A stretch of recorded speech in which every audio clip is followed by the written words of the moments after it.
अस्सलाम वालेकुम वरहमतुल्लाहि वबरकातुहू। दोस्तों आउं अली हसन अब्बासी ऐं जेकॾहिं मुंहिंजो चैनल पहिरियों दफ़ो ॾिसी ऐं ॿुधी रहिया आहियो त बराए महिरबानी मुंहिंजे चैनल खे सब्सक्राइब कंदा, बेल आइकन खे क्लिक कंदा। जेकॾहिं मुंहिंजी ऑडियो पसंदि अचे त उनखे लाइक कंदा ऐं कमेंट बॉक्स में पंहिंजी राय खां आगाह कंदा। किताब जो नालो आहे लोक कहाणियूं, जिल्द चौथों, बादशाहनि, शाहूकारनि, ॾाहनि, ठगनि ऐं ॿियनि जूं ॻाल्हियूं।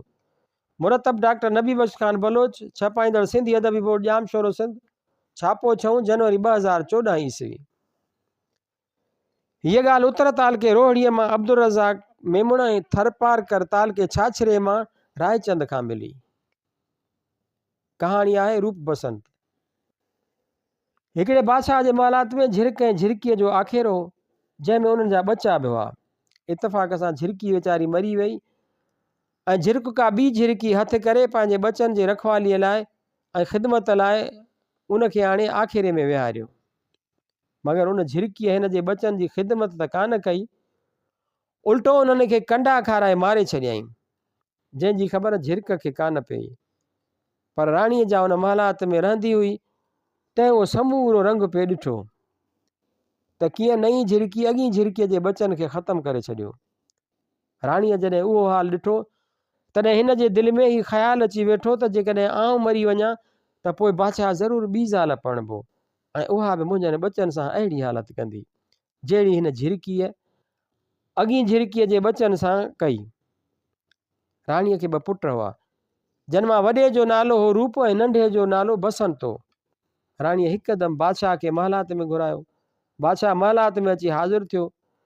राणीअ खे चयो त मूंखे हिकु वाइदो ॾियो। बादशाह अंजाम ॾिनुसि त जेकी तूं चवंदीअ सो क़बूल कंदुसि। तंहिं ते राणीअ बादशाह खे चयो त मूंसां अंजाम कयो त मुंहिंजे मरण बाद तव्हां ॿी शादी न कंदा। बादशाह राणीअ सां अहिड़ो वाइदो कयो। कुदरत इलाही कुझु अरसे गुज़रण बाद राणी मरी वई। ख़ुशामदलिया अची बादशाह खे लॻा त क़िबला अवी शादी करियो, पर बादशाह शादी करण खां इनकार कयो। अमीरनि वज़ीरनि पिणु बादशाह खे शादीअ जी सलाह ॾिनी ऐं शादी करण लाइ मथसि ज़ोर आंदो। उते बादशाह ॾाढो मजबूर थी पियो ऐं आख़िरकार वज़ीर जे सलाह मूजिबि शादी करणु क़बूल कयईं। वज़ीर खे हुकुम कयईं त 2 महलात तयारु कराए, जन मां हिकिड़े में शहज़ादा रहंदा ऐं ॿिए में मुंहिंजी नई राणी रहंदी। वज़ीर हुकुम मूजिबि 2 महलात तयारु कराया। उन बाद बादशाह शादी कई ऐं नई राणीअ खे हिकु महलात में रहायईं ऐं ॿिए में शहज़ादा रहिया। हिकिड़े ॾींहुं शहज़ादनि छोकिरनि सां गॾु महलात जे भरिसां खेनि रांदि पे कई त इतफ़ाक़ सां खेनि वञी अंदरि महलात में पियो, जो राणीअ खणी पंहिंजी हंज में लिकाए छॾियो। छोकिरनि रूप खे चयो त हीउ बि अव्हांजो घरु आहे, तूं वञी खेनि खणी अचु। रूप चयो त बसंत वञे, पर बसंत वञणु न क़बूलियो, जंहिं करे लाचार रूप खेनि खणण लाइ राणीअ जे महलात में वियो ऐं राणीअ खां वञी खेनि घुरियईं। राणी रूप ते अॻे ई आशिक़ हुई, जंहिं हिन खे अहिड़ी तरह पहिरियों भेरो महलात में अकेलो ॾिसी पाण ॾांहुं छिकण जी कई। तंहिं ते रूप चयुसि त तूं मुंहिंजी माउ आहीं, मूंखां अहिड़ी ॻाल्हि कीअं थींदी। ऐं ईअं चई हिन खां खेनि खसे हलणु लॻो। राणी हिन खे पुठियां चुंबड़ी पई, पर रूप पंहिंजी जिंदु छॾाए निकिरी वियो। राणी नाउमीद थी यकदमि मथे में धूड़ विधी ऐं मंझी ऊंधी करे वार छोड़े किरी पई।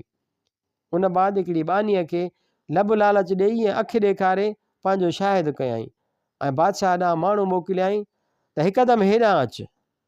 बादशाह दरबार मां उथी उन ई महिल महलात में आयो। राणीअ बादशाह खे चयो त तुंहिंजो पुटु मुंहिंजे महलात में घिड़ी आयो ऐं मूं में अची हथ विधाई। मूं मस मस खांसि जिंदु छॾाई आहे। हीअ बानी वेठी हुई, हिन खां पुछी ॾिसो। बानीअ बि साॻी शाहिदी ॾिनी। बादशाह उहा ॻाल्हि ॿुधी ॾाढो कावड़ियो ऐं वज़ीर खे हुकुम कयईं त ॿिन्ही छोकिरनि खे मारे उन्हनि जूं सिसियूं मूंखे आणे ॾे। वज़ीर जॾहिं उहो हुकुम ॿुधो तॾहिं दिलि में ॾाढो पशेमान थियो त नाहक ज़ोर करे बादशाह खे शादी करायमि। साॻियो उहो हाल थियो जेको छोकिरनि जी माउ झिरकीअ जे बचनि जो ॾिठो हो। वज़ीर शहज़ादनि वटि आयो ऐं खेनि चयईं त अव्हां मुल्क छॾे वञो, मां अव्हां जी ॻोल्हा में निकिरंदुसि, पर अव्हां वञो उतर त आउं अव्हां खे ॾखिण ॻोल्हण ईंदुसि। छोकिरा उहा हक़ीक़त ॿुधी घर मां निकिरी रवाना थिया ऐं सिर जे ख़ौफ़ खां मुंहुं वठियो ईअं ई भॼंदा पिए विया हलंदे हलंदे नेठि हिननि खे राति पइजी वई ऐं हिकु वण हेठां वेही रहिया। रूप पंहिंजे नंढे भाउ खे चयो त राति जो ई पहिरियों पहर अधु तूं सुम्ही निंड कर त आउं वेही थो पहिरो ॾियां। उहो ॿुधी नंढो सुम्ही पियो ऐं वॾो पहिरो ॾियणु लॻो। बसंत निंड में ख़्वाबु ॾिठो त रूप खे बादशाही मिली आहे ऐं पाण ॾियारी हिकु लाल ओगारींदो थो रहे। अधु राति खां पोइ रूप पंहिंजे नंढे भाउ बसंत खे उथारियो ऐं पाण सुम्ही पियो। बसंत पहिरे ते वेठो पर हिन खे निंड जा हुआ घेरट, सो हू वरी बि लेटी पियो ऐं निंड खणी वियसि। एतिरे में हिकु ज़हरीली बला आई जेका बसंत जे वात में ज़हर हारे हिन जो साहु पी वई, तंहिं करे ही वीचारो मरी वियो। सुबुह जो रूप उथी ॾिसे त संदसि भाउ मोह पियो आहे। हिन खे ॾाढो ॾुख थियो। आख़िर भाउ जे दफ़न कफ़न जे लाइ किथां कोडर कापड़ी आणण वास्ते हीउ उतां निकितो। अञा थोरो अॻु भरो वियो त हुन मुल्क जे बादशाह जंहिं वफ़ात कई हुई ऐं ला औलाद मरी वियो हो, सो उन जी वसियत हुई त बाज़ उॾारिजो ऐं उहो जंहिंजे मथे ते वेहे उनखे तख़्त ते अची विहारिजो। सो जहिड़ो बाज़ परियां उॾामंदो पिया आयो तहिड़ो अची रूप जे मथे ते वेठो।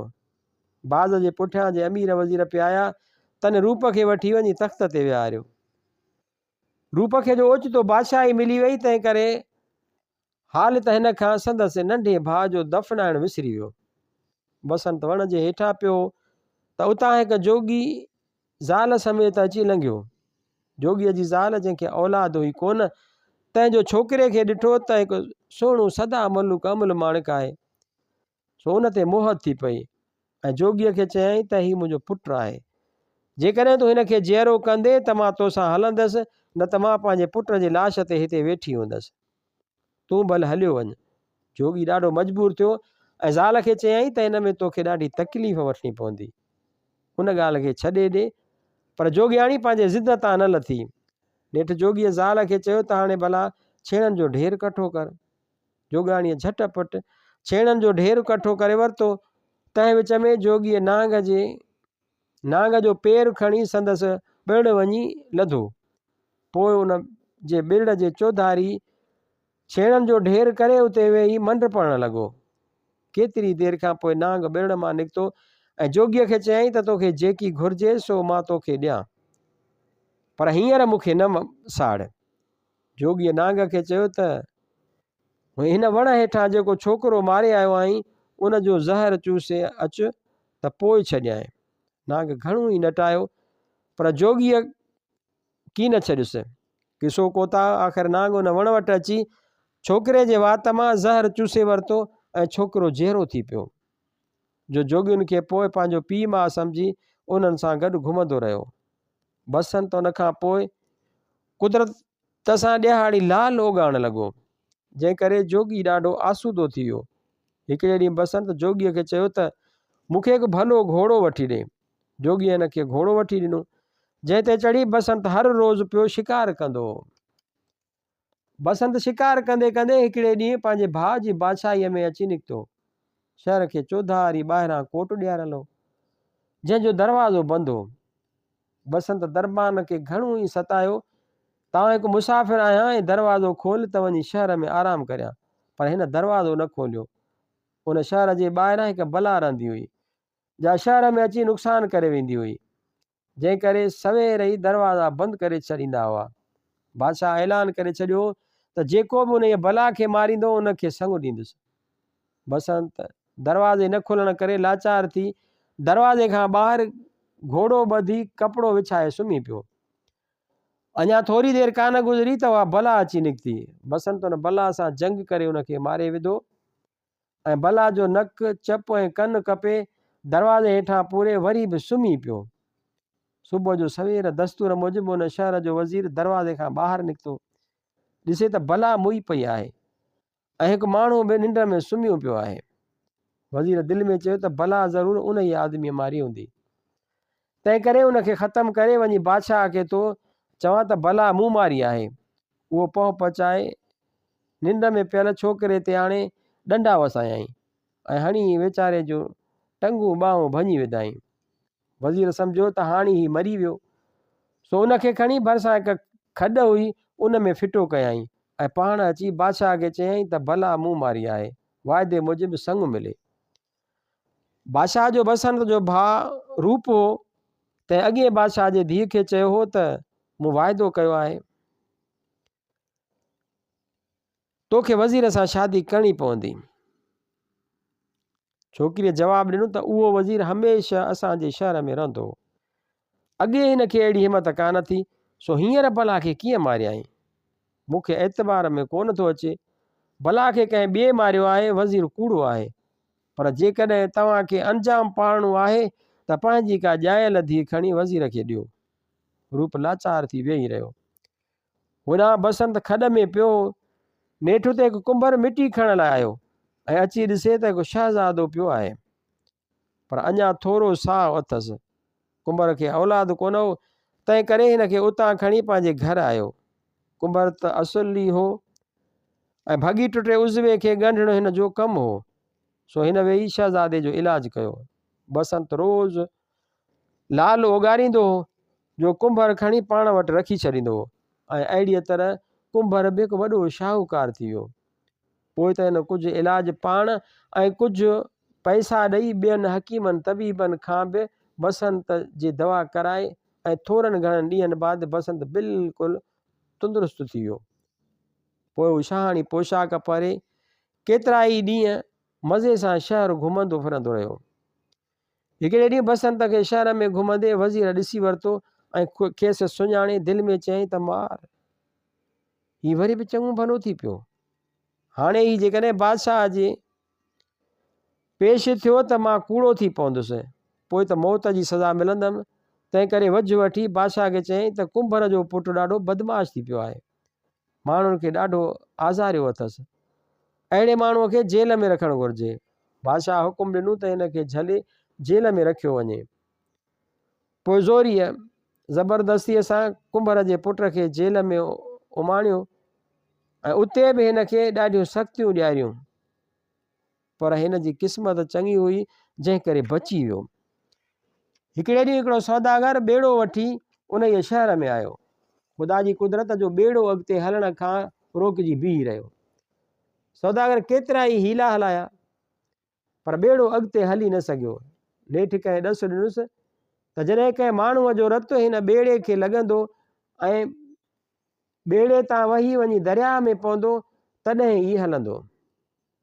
सौदागर बादशाह जे ख़िदमत में अची अर्ज़ु कयो त जेतिरो बि नाणो चवंदा ओतिरो ॾियण लाइ तयारु आहियां, मगर हिकिड़ो माण्हू मूंखे ॾियो जंहिंखे कोई ॿेड़े ते रतु लायां। बादशाह सौदागर खे चयो त आउं कंहिंसां ज़ुल्म कोन कंदुसि, जेको पैसा वठी पंहिंजी ख़ुशीअ सां सिर ॾींदो त मूंखे एतिराज़ु कोन्हे। सौदागर शहर में पड़ो घुमायो, पर को बि अहिड़ो माण्हू हिन खे कोन मिलियो। तंहिं ते वज़ीर मौक़ियो वठी बादशाह खे चयो त कुंभर जो पुटु जेको जेल में पियो आहे, जो दर हक़ीक़त हिकिड़ो रोल माण्हू आहे ऐं ॾाढो बदमाश आहे, जेल जे अंदरि बि केतिरा फ़साद कया अथसि ऐं उते बि तमामु ज़ुल्म मचाए ॾिनो अथसि, उन जी ॿांह हिन सौदागर खे ॾियूं त चङो थींदो, छो त अहिड़े फ़सादी माण्हूअ जे जेरे रहण जो ज़रूरु कोन आहे। बादशाह वज़ीर जी उहा रिथ क़बूल कई ऐं खेसि अहिड़ी इजाज़त ॾिनई। वज़ीर छोकिरे जी ॿांह सौदागर जे हवाले कई ऐं खेसि ॾाढो ताक़ीद कयईं त कंहिं बि तरह हिन खे ख़तमु करे छॾिजांइ। सौदागर छोकिरे खे वठी ॿेड़े ते आयो ऐं काती तिखी करणु लॻो। छोकिरे पुछियुसि त हीउ छा थो करीं? सौदागर जवाबु ॾिनो त तोखे कुहंदुसि। छोकिरे चयो त आउं तोखे पीउ बजाए थो सम्झां ऐं आउं तुंहिंजो ई पुटु आहियां, मूंखे बेगुनाह छो थो कुहीं? सौदागर चयुसि त तुंहिंजो रतु ॿेड़े खे लाइबो ऐं दरिया में फिटो कबो, तॾहिं ॿेड़ो हलंदो। छोकिरे चयो त मुंहिंजे रतु लाइ मूंखे न को, ॿेड़ो आउं तोखे हलाए थो ॾियां। सौदागर चयुसि त मुंहिंजो फ़क़ति ॿेड़े हलाइण सां मतिलबु आहे, सो जे हलियो त पोइ तुंहिंजे कुहण मां मूंखे छा हथु ईंदो? तंहिं करे जेकी वणई सो कर, पर ॿेड़ो हलाए ॾे। पोइ बसंत हिकदमि कप सां चीच खे चहक ॾेई 2-3 फुड़ा ॿेड़े ते लाता ऐं 2-3 फुड़ा दरिया में फिटा कया त ॿेड़ो उथी हलणु लॻो। सौदागर ख़ुशि त थियो, पर वज़ीर वारी ताक़ीद हिन खे दिलि में हुरखुर मचाए ॾिनी। तंहिं करे छोकिरे जे माण जो ख़्यालु दिलि तां न लाथाईं। सौदागर जहाज़ हाकारे हलणु लॻो। हलंदे हलंदे वञी हिकिड़े ॿिए मुल्क में निकिता। उते पहुची ॿेड़े मां लही शहर में घुमण लाइ विया त हिक हंधि हिकिड़ो तख़्तो टंगियल हो, जंहिं ते लिखियलु हो त हिन दरवाज़े जे अंदरि कंहिं बि इंसान खे अचण जी इजाज़त कान्हे, जेको ईंदो तंहिंखे माराए छॾिबो। बसंत सौदागर खे चयो त बाबा हिन दरवाज़े मां अंदरि वेंदुसि। सौदागर जी दिलि में त अॻे ई दगा हुई, सो हिन दिलि में चयो त जे ईअं ई हिन जो ख़ात्मो थी वञे त बि चङो। सो वॾी ख़ुशीअ सां हिन खे मोकल ॾिनई। बसंत कोट में अंदरि वियो। अॻिते वञी ॾिसे त बाग़ में हिकिड़ी शहज़ादी वेठी आहे, जंहिं हिन खे ॾिसी उते ई खणी पकड़ायो। पर पोइ बसंत जी सूंहं सोभिया ॾिसी संदसि हसब नसब पुछियईं। छोकिरे पंहिंजो सॼो किसो जेकी हिन ते थी गुज़रियो हो सो सभु शहज़ादीअ सां बयानु कयो, जंहिं ते शहज़ादी हिन ते राज़ी थी ऐं हिन सां शादी करण लाइ तयारु थी। बसंत पंहिंजो निशान पतो सौदागर जे ॿेड़े जो ॾेई ॿेड़े ते वापसि मोटी आयो। होॾां शहज़ादीअ पीउ खे चयो त मूं पंहिंजो मुड़ुसु पसंदि कयो आहे, आउं हुन सां शादी कंदसि। बादशाह तंहिं ते सौदागर खे पुट समेत हाज़िर थियण लाइ हुकुम मोकिलियो। सौदागर छोकर ते ॾमरियो त बाग़ में वञण करे ई सॾु थियो आहे, हाणे ॿई ॼणा मरंदासीं। छोकर खे दिलि जाइ हुई, तंहिं सौदागर खे चयो त तव्हीं को बि फ़िकिर न करियो। आख़िरकार सौदागर बसंत समेत बादशाह वटि अची हाज़िर थियो। बादशाह सौदागर खे ॾाढी इज़त ॾिनी ऐं माइटीअ करण लाइ खेसि चयाईं। सौदागर क़बूल कयो ऐं शादी ख़ैर ख़ूबीअ सां थी गुज़री। बसंत बादशाही महल में रहंदो, पर सौदागर हाणे हिन जी दावा ई न छॾींदो। हिकिड़े ॾींहुं सौदागर उतां कूच करण जो ख़्यालु कयो, तंहिं करे बादशाह खां मोकल वठी पंहिंजे पुट ऐं नुंहं खे बि साण वठी वञण लाइ उतां खेनि वठी ॿेड़े ते आयो ऐं ही सभु ॿेड़े में चढ़ी वेठा। पोइ वठी ॿेड़े खे हाकारियऊं। हलंदे हलंदे थोरे घणे ॾींहं साॻिए रूप वारे मुल्क जे वेझो अची पहुता। सौदागर खे दिलि में ख़्यालु आयो त हाणे वज़ीर हिन खे जहिड़ो ॾिसंदो सो त मूंखे ज़िद करे ॾाढो हलाकु कंदो, तंहिं करे का अटकल कजे। सो बसंत खे चयाईं त अॼु ॿेड़ो तूं हलाए। बसंत ॿेड़ो हलाइण लॻो। सौदागर नियत बुरी करे 2 ॾींहं ॼाणी बुझी बसंत खां जहाज़ हलाइण जो वारो ई न वरितो। 3 ॾींहं सौदागर हिन खां अची वारो वरितो। बसंत राति ॾींहं जे ओजागे सबबु तमामु थकिजी पियो, तंहिं करे लेटण सां हिन खे निंड अची वई। तंहिं करे लेटण सां हिन वीचारे खे निंड खणी वई। सौदागर उहो वझु ॾिसी हिन खे निंड में ई खणी हिकिड़ी पेतीअ में बंदि कयो ऐं पेती खणी दरिया में फिटी कई त जीअं ॿुॾी मरी वञे। पर चवंदा आहिनि त मारण वारे खां बचाइण वारो वेझो आहे। सो ख़ुदा जे फज़ल सां बसंत वारी पेटी ॿुॾी कान ऐं जहाज़ जे पुठियां लॻी पई आई, जंहिंजी ख़बर सौदागर खे कान पई। कुझु वक़्त खां पोइ ॿेड़ो अची बंदर ते बीठो ऐं पेती बि लुढ़ंदी लुढ़ंदी अची किनारे सां लॻी। उते हिकिड़े धोबीअ बीठे कपिड़ा धोता।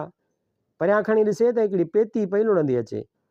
सो हिन यकदमि वञी पेती हथु कई, खोले जां खणी ॾिसे त वाह वाह, उन में हिकिड़ो शहज़ादो सुतो पियो आहे। धोबीअ खे पुटु कोन हो, तंहिं शहज़ादे खे पंहिंजो पुटु करे सम्झो ऐं खेसि वॾी ख़ुशीअ सां पंहिंजे घर वठी आयो। सौदागर खे दिलि में जो अची दगा घर करे वेठी। सो बसंत खे ॿुॾल सम्झी हिन जे ज़ाल खे अची चयाईं त हाणे तूं मुंहिंजी ज़ाल आहीं। शहज़ादीअ चयसि त आउं तुंहिंजी नुंहुं आहियां, ज़ाल वरी कीअं थियसि। उन ते सौदागर कोशिशूं करणु लॻो त शहज़ादीअ खे कंहिं तरह सां रिझाए राज़ी करियां, पर शहज़ादीअ हिन खे कॾहिं बि सऊं मुंहुं कीन ॾिनो। होॾां बसंत धोबीअ खे सेखारियो त तूं पाण खे मुल्लो चवाए ऐं पढ़ो घुमाए त आउं दुआऊं ऐं तावीज़ कंदो आहियां। पोइ धोबीअ सौदागर जे ॿेड़े वटि अची पाण खे मुल्लो मशहूरु कयो ऐं हुलायो त कंहिंजी ज़ाल रुठल हुजे या को ॿियो कमु कंहिंजो हुजे त आउं उहो फीणनि तावीज़नि सां करे ॾींदुसि। सौदागर जो उहो ॿुधो त ख़्यालु कयो त मन हिन मुला जी छंडनि फीणनि सां शहज़ादी मूंसां ठही वञे। सो मुला सां पंहिंजे दिलि जो अठसठो बयानु करे हिन खे शहज़ादीअ ॾांहुं ॿेड़े ते मोकिलियाईं। मुला शहज़ादीअ खे ख़ुलासो वठी वञी खेसि सारो किसो करे ॿुधायो त तुंहिंजो मुड़ुसु मूं वटि सलामत आहे, पर तूं हाणे सियाणप कर जो सौदागर सां खिली ख़ुशी थी थोरो थोरो ॻाल्हाए, जंहिं ते शहज़ादीअ मुला जे चवण मूजिबि सौदागर सां थोरो थोरो राज़ी थी। सौदागर खे बि मुला ते वेसाह वेही वियो। त 2-3 ॾींहं लाॻीता मुला खे शहज़ादीअ जी छंडे फीणे करण लाइ शहज़ादीअ ॾांहुं मोकिलियो। शहज़ादी बि सियाणप करे सौदागर सां तीअं मिठियूं मिठियूं ॻाल्हियूं करण लॻी। पोइ बसंत धोबीअ खे सेखारे चयो त तूं बादशाह वटि वञ ऐं वञी चवीसि त मुंहिंजी धीअ रूप बसंत जी ॻाल्हि खणंदी आहे।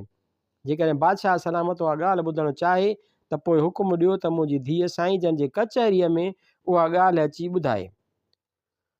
रूप जॾहिं उहो ॿुधो तॾहिं पंहिंजे भाउ बसंत खे यादि करणु लॻो ऐं धोबीअ खे चयईं त असांखे उहा ॻाल्हि ॿुधणु मंज़ूरु आहे, फलाणे वक़्तु भली उहो किसो खयो वञे।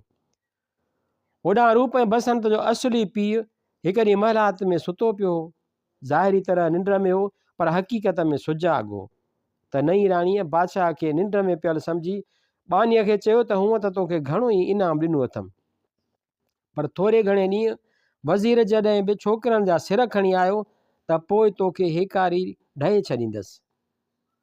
बादशाह राणीअ जा उहे गुफ़्ता ॿुधी वरिता, जंहिं ते अॻीअ राणीअ वारी ॻाल्हि दिलि में चुभी वियसि ऐं हिकदमि टप ॾेई उथियो ऐं राणीअ ऐं बानीअ खे मारे उथी वज़ीर जे पुठियां पियो त मतां किथे शहज़ादनि खे ॻोल्हे मारे न विझे। ख़ुदा जी कुदरत जो बादशाह ईअं घुमंदो घुमंदो ॾेह ॾोरींदो ऐं मुल्क पुछंदो उन ॾींहुं अची उते पहुतो। वरी इतफ़ाक़ जी ॻाल्हि अहिड़ी जो संदसि वज़ीर बि उन ॾींहुं उते अची सहिड़ियो ऐं जोगी ऐं जोगियाणी बि पंहिंजे पुट जी ॻोल्हा में उते अची पहुता। उन्हनि सभिनी पढ़ो ॿुधो त धोबीअ जी धीउ फलाणे वक़्तु बादशाह जे कचहरीअ में रूप ऐं बसंत जी ॻाल्हि खणंदी। सो ॻाल्हि ॿुधण लाइ उहे सभु माण्हू बादशाह, वज़ीर, कुंभर ऐं जोगी उन मुल्क जे बादशाह जे कचहरीअ में अची गॾु थिया। होॾां शहज़ादीअ सौदागर खे चयो त मां बि रूप बसंत जी आखाणी ॿुधण लाइ बादशाह जे कचहरीअ में वेंदसि, सो मूंखे उते वञण लाइ मोकल ॾे। सौदागर सम्झो त शहज़ादी मस मस राज़ी थी आहे, हाणे आउं बि हिन जे राज़ ते हलां। तंहिं करे शहज़ादीअ खे पाण सां वठी हू बि उन इहा ॻाल्हि ॿुधण लाइ बादशाह जे कचहरीअ में अची हाज़िर थियो। धोबीअ जी धीउ बुरको पाए बादशाह जे कचहरीअ में आई ऐं अचण साण बादशाह खे चयईं त मुंहिंजी ॻाल्हि जे विच में जेको माण्हू ॻाल्हाईंदो उनखे 100 मोचड़ा मुंहिंजो पीउ धोबी हणंदो, उन जी शर्त सां ॻाल्हि खणंदसि। बादशाह सभु ॻाल्हियूं क़बूल कयूं। कचहरी लॻी वई। अमीर अमरा शहर जा माण्हू, रूप बसंत जो पीउ, वज़ीर, कुंभर, जोगी, सौदागर ऐं शहज़ादी सभु अची गॾु थिया। उते छोकिरीअ ॻाल्हि कई ऐं जॾहिं क़ैद जो किसो कयईं त वज़ीर उते बि ग़रीब बेॾोहीअ खे तकलीफ़ूं ॾिनियूं त वज़ीर खां बेअख्तियार वाता निकिरी वियो त मूं वरी किथे। उते छोकिरीअ चयो त हणूं वज़ीर खे 100 मोचड़ा। अहिड़ीअ तरह 3 दफ़ा वज़ीर विच में ॻाल्हायो ऐं हुन 300 मोचड़ा कचहरीअ अंदरि खाधा। ॻाल्हि हलंदे हलंदे सौदागर जी बि चङी मरमत थी। ॻाल्हि ख़तमु थियण ते सभिनी पाण खे ज़ाहिर कयो ऐं सभु विछड़ियल हिक ॿिए सां मिलिया। रूप बादशाह ज़ालिम वज़ीर खे माराए छॾियो ऐं पीउ पुटनि सां भाकुर पाए अची मिलियो। अहिड़ी तरह सभु विछड़ियल पाण में अची गॾिया। जहिड़ो मेलो उन्हनि जो थियो तहिड़ो शल जग जहान जो थिए।